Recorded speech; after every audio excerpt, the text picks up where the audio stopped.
नमस्कार, आप सभी का बहुत बहुत स्वागत है। मेरा नाम रूबिका लियाकत है। आप जानते हैं कल से देश एक ही मसले पर चर्चा कर रहा है, मुख्तार अंसारी की मौत। डॉन मुख्तार अंसारी की उल्टी के बाद शिकायत के बाद अस्पताल ले जाया गया। मेडिकल बुलेटिन में निकला कि इनको बेहोशी की हालत में यहां पर लाया गया था, लेकिन कार्डियक अरेस्ट के चलते इनकी मौत हो गई है।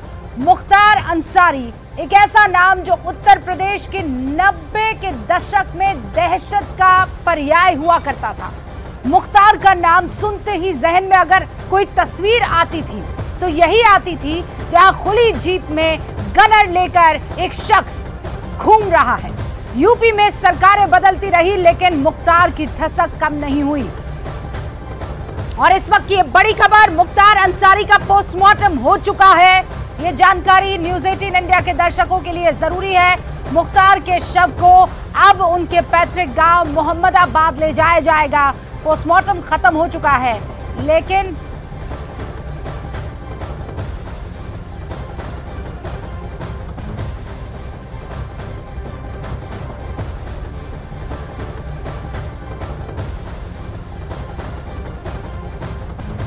और इस वक्त हमारे साथ शैलेंद्र सिंह साहब जुड़ चुके हैं। शैलेंद्र सिंह साहब वो शख्स हैं जिन्होंने मुख्तार अंसारी की, आप अगर कहें, उल्टी गिनती, walking towards the other side शुरू कर दिया था। पूर्व डीएसपी शैलेंद्र सिंह साहब इस वक्त आपको न्यूज़ 18 इंडिया की स्क्रीन पर नजर आ रहे हैं। सिंह साहब, आपका बहुत बहुत स्वागत है। आज की तारीख में जब वो शख्स जिसे दहशत का पर्याय कहा जाता था, उसकी मौत की खबर जब आपने सुनी तो आपका पहला रिएक्शन क्या था?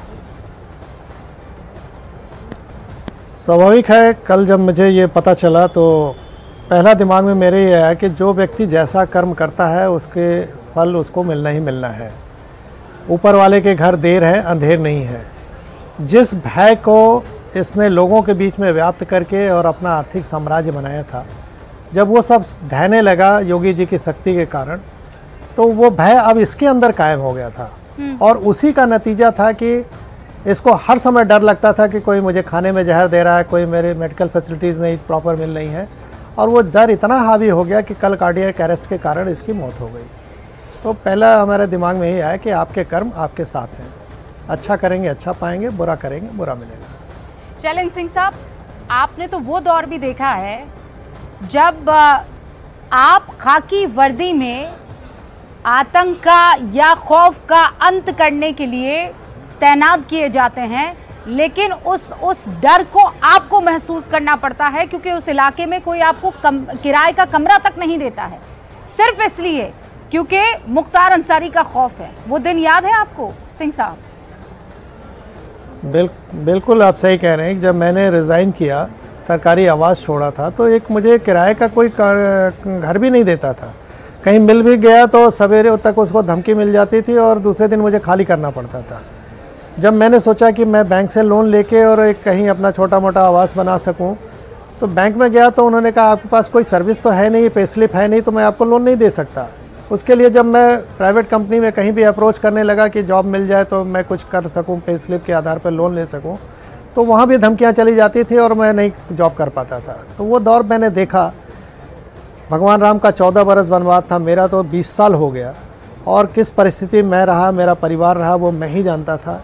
लेकिन इस पीड़ा को मैं बाहर नहीं आने देता था, केवल इसलिए क्योंकि बहुत से यूथ हमको देखते थे कि शैलेंद्र भैया ने सही काम के लिए स्टैंड लिया है, इनका क्या हश्र होगा। और मैं अपनी पीड़ा को कभी जनता में नहीं आने देता था और एक पॉजिटिव सोच के लेके, चाहे आरटीआई पे काम किया, चाहे आज किसानों पे काम कर रहा हूँ, ग्रीन एनर्जी पे कर रहा हूँ, देशी गौ संवर्धन पे काम कर रहा हूँ, और एक जनता के बीच में पॉजिटिव सोच लेके गया और लगातार काम करता रहा। 20 साल पहले का और उसी का नतीजा है कि 2004 का। हाँ जी, जी बिल्कुल। वो ऐसा दौर था जब मैं चाहती हूं कि न्यूज़ 18 इंडिया के दर्शकों को शैलेंद्र सिंह जो आज हमारे साथ बैठे हैं वो हमें आज से 20 साल पहले ले चले।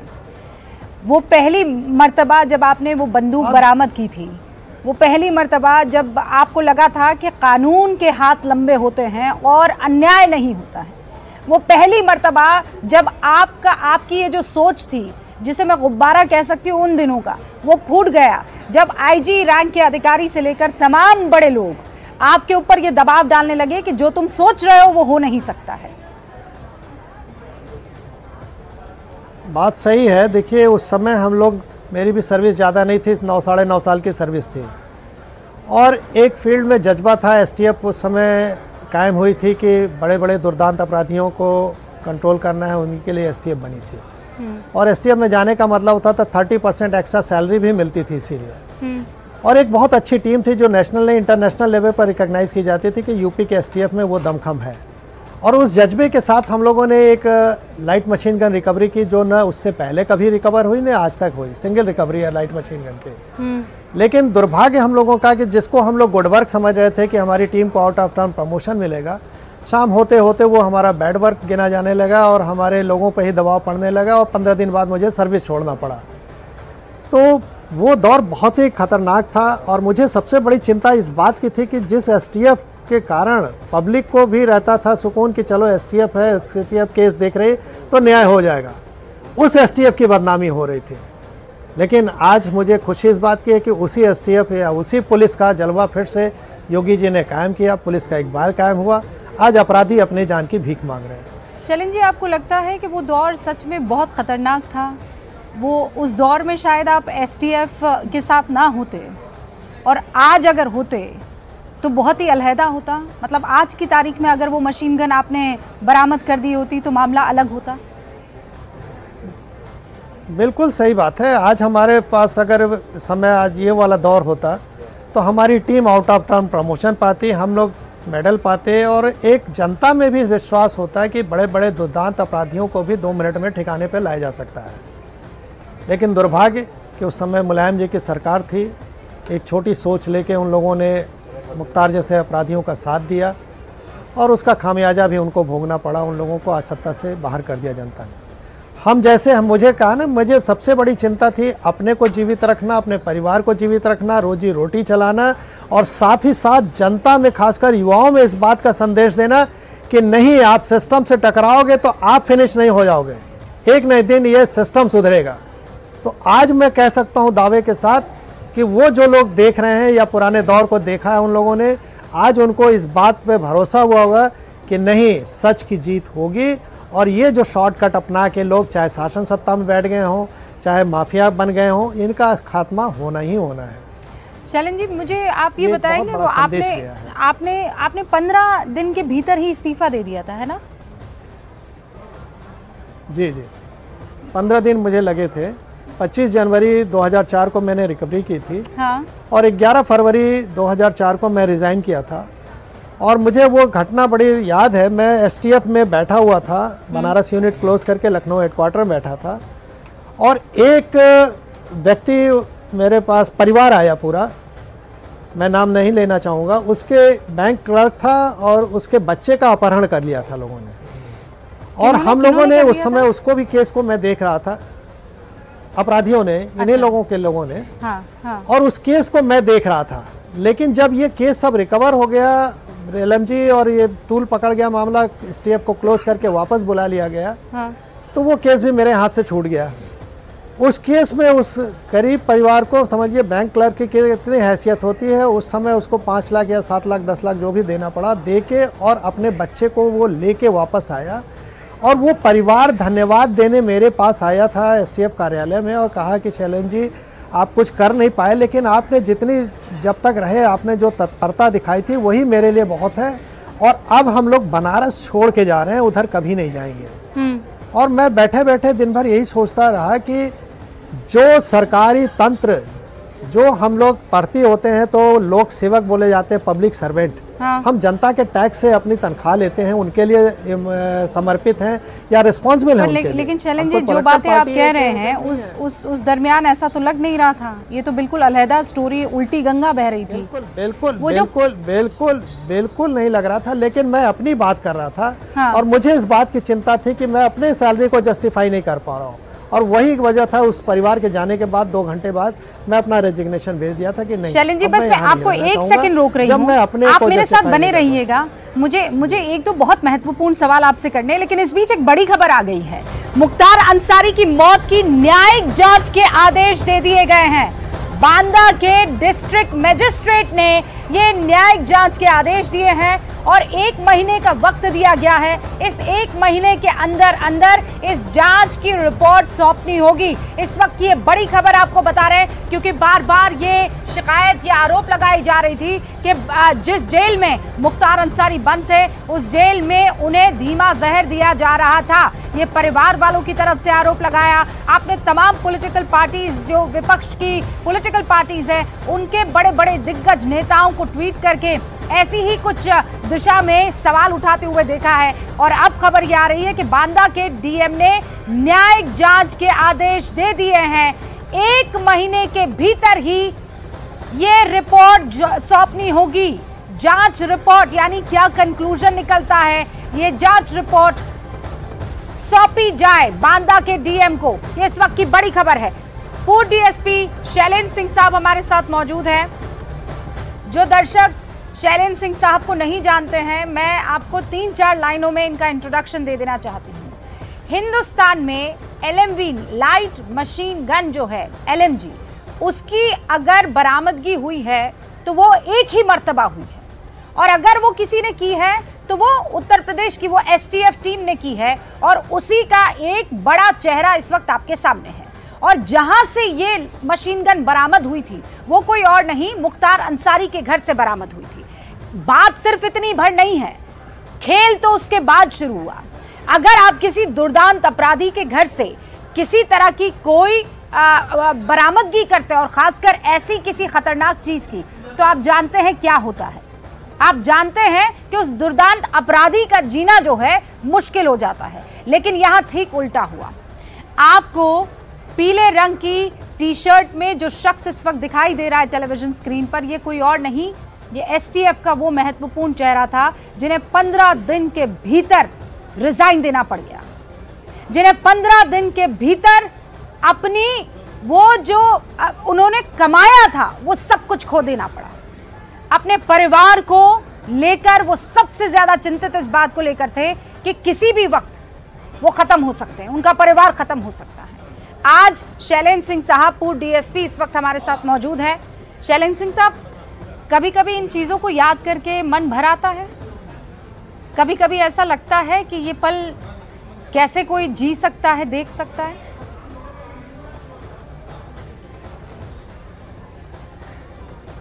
शैलेंद्र जी, आपकी आवाज नहीं आ पा रही है मुझे।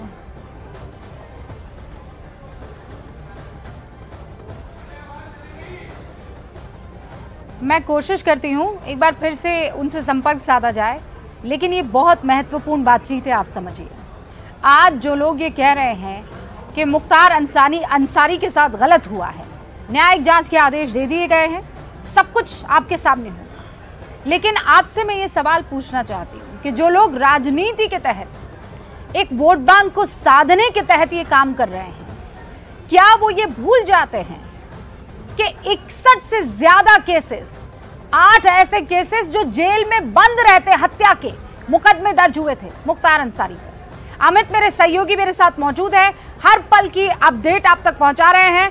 अमित भी हैं, जरा पहले उनका रुख करते हैं। अमित, कल रात की तस्वीर जो है यही थी, आप गाड़ी में ऐसे ही मौजूद थे और बांदा का रुख कर रहे थे, और अभी भी खबर की पकड़ के लिए आप इसी तरीके से किसी और दिशा में जाते हुए नजर आ रहे हैं। लेकिन what is the big news right now, क्या बड़ी खबर?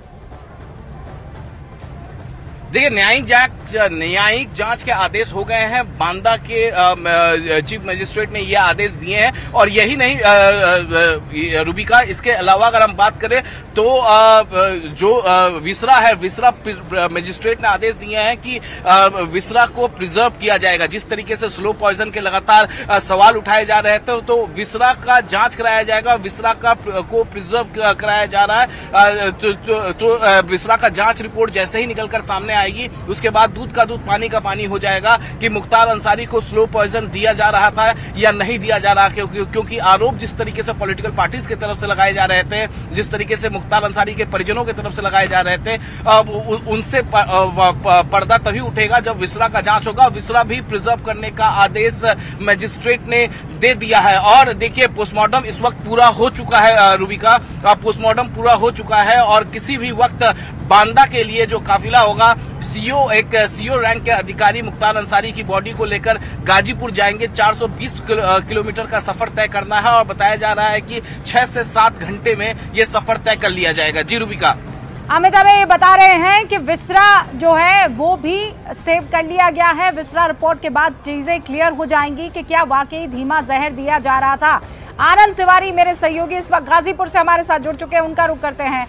आनंद, आज जुम्मा है और आज तादाद में लोग खुतबा पढ़ने जाते हैं। आज वो इलाका मोहम्मदाबाद जहां पर मुख्तार अंसारी का पैतृक गांव है, कल रात से लोगों का जमावड़ा शुरू हो गया है। इस वक्त क्या आलम आपको नजर आ रहा है? आप मेरे ख्याल से उस कब्रिस्तान में मौजूद है जहां पर सुपुर्दे खाक किया जाएगा मुख्तार अंसारी को। जी देखिए, बिल्कुल रूबिका, इस वक्त मैं मोहम्मदाबाद के जो कालीबाग कब्रिस्तान है, जो अंसारी परिवार का पैतृक एक तरीके से आप बोले कुनबे का कब्रिस्तान है, इसमें आप देख सकते हैं यहाँ पर मुख्तार अंसारी की जो कब्र है वो खोदी जा रही है। जो 2 मजदूर हैं संजय और गिरधारी, वो लगातार यहाँ पर कब्र खोदने का काम कर रहे हैं। 7 फीट लंबी ये कब्र यहाँ पे खोदी जा रही है। और रूबिका, मेरे कैमरा पर्सन सुनील आपको तस्वीरें दिखाएंगे। इनकी मुख्तार अंसारी की जो कब्र है उसके ठीक सामने उनके जो अब्बू हैं उनकी कब्र है और उनके बाजू में उनकी जो अम्मी है उनकी कब्र है। और यहाँ पर आप देख सकते हैं उमर अंसारी साहब, खालिद अंसारी साहब, इसके अलावा उमर अंसारी साहब, ये बशीर अंसारी साहब, इन तमाम लोगों की यहाँ पर जो पूरा कुनबा है मुख्तार अंसारी परिवार का, उनकी तमाम लोगों की कब्र यहीं पर खोदी गई थी, यहीं पर उन्हें सुपुर्दे खाक किया गया था। तो जैसा कि अमित बता रहे हैं कि देर शाम तक उनका शव उनके पैतृक घर लाया जाएगा और उसके बाद जो एक पूरी प्रक्रिया होती है जनाजे की उसको पूरा किया जाएगा और उसके बाद उनका जो जनाजा है वो इस कब्रिस्तान में लाया जाएगा। और आप देख सकते हैं यहाँ पर स्थानीय लोग जो हैं वो मौजूद हैं। एक और महत्वपूर्ण बात रूबिका, जिस तरह से मुख्तार अंसारी एक शख्स थे लेकिन 2 किरदार थे। कोई लोग उन्हें बाहुबली बोलते हैं, लेकिन स्थानीय लोग, हमने बहुत सारे लोगों से यहाँ पे बात की, उनके लिए वो रॉबिन हुड थे, गरीबों के मसीहा थे। और यहाँ पर हिंदू मुस्लिम तमाम लोगों ने अपनी दुकानें बंद कर रखी हैं। और हमने लोगों से पूछा कि क्या पुलिस ने दुकानें बंद कराई, तो उनका कहना था कि हमारे नेता आज हमारे बीच नहीं रहे हैं मुख्तार अंसारी, और इसलिए हमने दुख की वजह से जो है ये दुकानें बंद करी हैं। और आप देख सकते हैं यहाँ भी जो स्थानीय लोग हैं वो इस कब्रिस्तान के अंदर मौजूद हैं। और जैसे जैसे वक्त बीतता जाएगा, शाम ढलती जाएगी, ये हुजूम जो है, जो मजमा है वो बढ़ता जाएगा और ऐसा ही नज़ारा जो है हम आपको लगातार दिखाते रहेंगे। और वक्त क्या रहेगा? सुपुर्दे खाक कब किया जाएगा? ज़ोहर की नमाज के बाद, खुतबे या ये कहिए कि मगरिब की नमाज के बाद, कब उन्हें सुपुर्दे खाक किया जाएगा? जानकारी क्या मिल रही है? जी देखिए रूबिका, जैसा कि अमित बता रहे हैं, करीबन 6 से 7 घंटे का वक्त लगेगा जो उनका काफिला, जो उनका शव है वो उनके पैतृक घर पहुंचेगा। तो देर रात लाजमी है कि देर रात तक ही जो सुपुर्दे खाक की कार्रवाई है वो इस कब्रिस्तान में होगी। करीबन 10 से 11 या 11 से 12 का भी वक्त जो है वो बीत सकता है। देर रात को ही ये तो तमाम कार्रवाई है वो होगी। और अभी 2 घंटे तो इस जो कब्र है इसे खोदने में और इसको पूरी तरह से तैयार करने में लगेंगे। जैसे कि जो 2 मजदूर हैं, और इसमें रूबिका ये जो एक चेहरा देख रहे हैं आप टी शर्ट में, ये गिरधारी हैं और ये मुख्तार अंसारी के बचपन के दोस्त हैं। इनसे हमने अभी बात की थी, बेहद भावुक हैं। हमने इनसे पूछा कि मुख्तार अंसारी को लोग बाहुबली बोलते हैं, माफिया बोलते हैं। इन्होंने कहा था कि मेरा दोस्त आज नहीं रहा है और मेरे दोस्त की जमीन पर ही मेरा जो मकान है वो बना हुआ है। तो अलग अलग लोगों की प्रतिक्रिया है। कुछ लोग आज खुश भी हो रहे हैं कि मुख्तार अंसारी जिन्होंने कई लोगों को तकलीफ दी, कई लोगों के घर उजाड़े, जो लोग आरोप लगा रहे हैं उनको खुशी मिली। तो बहुत सारे लोग गमगीन भी हैं और यहाँ पे आप देख सकते हैं तस्वीरों में भी लोग जो हैं वो गमजदा हैं। और हमने उनके घर का भी रुख किया था, उनके घर पे भी उनके परिवार के लोग मौजूद हैं और तमाम लोगों को अब इंतजार है कि उनका जो शव है वो उनके पैतृक घर जो है वो यहाँ पर पहुंचे। आनंद, लगातार हमें ये तस्वीरें पहुंचाते रहिएगा, जानकारी हम तक पहुंचाते रहिएगा। एक तरफ देखिए कब्र जो है वो खुद चुकी है, एक तरफ तैयारियां हो रही है वहां कब्रिस्तान में सुपुर्दे खाक करने के लिए, और दूसरी तरफ मुख्तार अंसारी का परिवार ये मांग कर रहा है कि हम चाहते हैं कि पोस्टमार्टम जो है वो बांदा अस्पताल में हुआ है, हम उस पर यकीन नहीं करते। एम्स एक बड़ा अस्पताल है, तो हम चाहते हैं कि मुख्तार अंसारी का जो पोस्टमार्टम है वो एम्स के डॉक्टरों द्वारा किया जाए। लेकिन जानकारी ये मिल रही है कि पोस्टमार्टम अब खत्म हो चुका है। पोस्टमार्टम की बकायदा वीडियोग्राफी भी की गई थी। मुख्तार के बेटे हैं उमर अंसारी, उन्होंने कहा कि एम्स के डॉक्टर से पोस्टमार्टम होना चाहिए। उमर अंसारी ने बांदा के डीएम को बकायदा ये चिट्ठी लिखी है, लेकिन दूसरी तरफ डीएम ने भी न्यायिक जांच के आदेश दे दिए हैं। ये वो 3-4 बड़ी खबरें हैं, ये 3-4 बड़े डेवलपमेंट हैं जो इस वक्त आपको जानने जरूरी है। बांदा के डीएम को लेटर लिखकर उमर अंसारी, जो कि मुख्तार अंसारी के बेटे हैं, वो ये कह रहे हैं कि देखिए आपने पोस्टमार्टम बांदा के अस्पताल में किया, ठीक है, लेकिन हम चाहते हैं कि एम्स के डॉक्टरों की तरफ से ये पोस्टमार्टम किया जाए ताकि दूध का दूध पानी का पानी हो पाए। दूसरी तरफ डीएम की तरफ से ही न्यायिक जांच के आदेश दे दिए गए, 1 महीने के अंदर अंदर रिपोर्ट सौंपनी होगी। और तीसरी बड़ी बात यह है कि वहां कालीबाग कब्रिस्तान है मोहम्मदाबाद में, गाजीपुर के, वहां पर हमारे सहयोगी आनंद तिवारी मौजूद है। उन्होंने अभी अभी तस्वीरें दिखाई है जहां पर बाकायदा कब्र जो है वो खोदी जा रही है, तैयार की जा रही है। रात को 11 बजे के आसपास जो शव है मुख्तार अंसारी का वो वहां पर पहुंचेगा। उसके बाद जनाजे को गुस्ल करवाया जाएगा, फिर नमाज होगी और उसके बाद सुपुर्दे खाक कर दिया जाएगा। अमित भी हमारे साथ मौजूद है। अमित, 3 बड़ी खबरें हैं, लेकिन अभी कंफ्यूजन इस बात को है कि भाई उमर चाह रहे हैं उनके बेटे कि एम्स के डॉक्टर पोस्टमार्टम करें। पोस्टमार्टम खत्म हो चुका है, यहाँ पर कब्र जो है वो तैयार की जा रही है। कंफ्यूजन की स्थिति तो बनी हुई है ना। क्या शव को सुपुर्दे खाक परिवार करेगा या अड़ा हुआ है कि नहीं एम्स के डॉक्टर करे पोस्टमार्टम? जी हाँ, देखिए उमर चाह रहे थे कि एम्स के डॉक्टर पोस्टमार्टम करें, लेकिन 5 डॉक्टरों का पैनल एक बना दिया गया था और बांदा प्रशासन के द्वारा, और 5 डॉक्टरों के पैनल ने पोस्टमार्टम की प्रक्रिया को पूरा किया। अब इस पूरे मामले में न्यायिक जांच के आदेश दे दिए गए हैं और 1 महीने के भीतर रिपोर्ट दे देनी है। न्यायिक जांच में क्या कुछ निकलता है। विसरा को प्रिजर्व करने का भी आदेश दिया गया है। विसरा प्रिजर्व किया गया है, यानी मुख्तार अंसारी को स्लो पॉइजन दिया गया है कि नहीं। विसरा की जब जांच की जाएगी तो जाहिर तौर पे सच्चाई निकल कर आ जाएगा सामने कि दूध का दूध पानी का पानी हो जाएगा। अब सवाल ये उठता है कि उमर अंसारी अब आगे क्या, क्योंकि उमर अंसारी पोस्टमार्टम हो गया है। यहाँ से 420 किलोमीटर का सफर तय करना है गाजीपुर के मोहम्मदाबाद इलाके के लिए। तो ऐसे में कब तक यहाँ से बॉडी निकलेगी मुख्तार अंसारी की? फिलहाल जो बताया जा रहा है कि जैसे ही पोस्टमार्टम कंप्लीट हुआ है, उमर अंसारी जो है पोस्टमार्टम हाउस से वो मस्जिद की तरफ गए हैं। हम भी उसी मस्जिद की तरफ आगे की तरफ पढ़ रहे हैं। उमर अंसारी से बातचीत करेंगे और बातचीत करके जो उनके मन में जो बातें हैं वो क्या क्या चाह रहे थे, क्या क्या हुआ, उनसे बातचीत करके वो सब जानकारियां हासिल करेंगे। और जो एम्बुलेंस जो बॉडी लेकर जाएगा मुख्तार अंसारी का, उस एम्बुलेंस के ड्राइवर से मेरी बातचीत हुई। उसने कहा कि 6 घंटे में वो इस दूरी को तय कर लेगा। अगर 2 बजे भी यहाँ से निकलते हैं तो पहुंचते पहुंचते रात के 9 बज जाएंगे, 9 बजेंगे। और जाहिर तौर पर एडमिनिस्ट्रेशन के बड़े अधिकारियों से मेरी बातचीत हुई है। वो ज्यादा से ज्यादा वो चाहते हैं और वो फैमिली से लगातार बातचीत भी कर रहा है कि आज ही सुपुर्दे खाक भी कर दिया जाए। जिस तरीके से हमने अतीक अहमद और अशरफ अहमद केस में देखा था प्रयागराज में कि सुपुर्दे खाक रात में ही कर दिया गया था, वो तकरीबन 10:30-11 बजे का समय था। और एडमिनिस्ट्रेशन ये भी चाहता है कि सुपुर्दे खाक में बहुत कम से कम लोग पहुंचे, निजी जो रिश्तेदार हैं, जो परिजन हैं, केवल वही जाएं, किसी तरीके से लॉ एंड ऑर्डर सिचुएशन खराब ना हो। तो प्रशासन जो है हर वो मुमकिन कोशिश कर रहा है। लगातार तमाम जिलों में धर्मगुरुओं से भी लगातार बातचीत हो रही है कि किसी भी तरीके से कोई अफवाह ना फैला दे। जी रूबिका। अमित, थैंक यू तमाम जानकारी देने के लिए।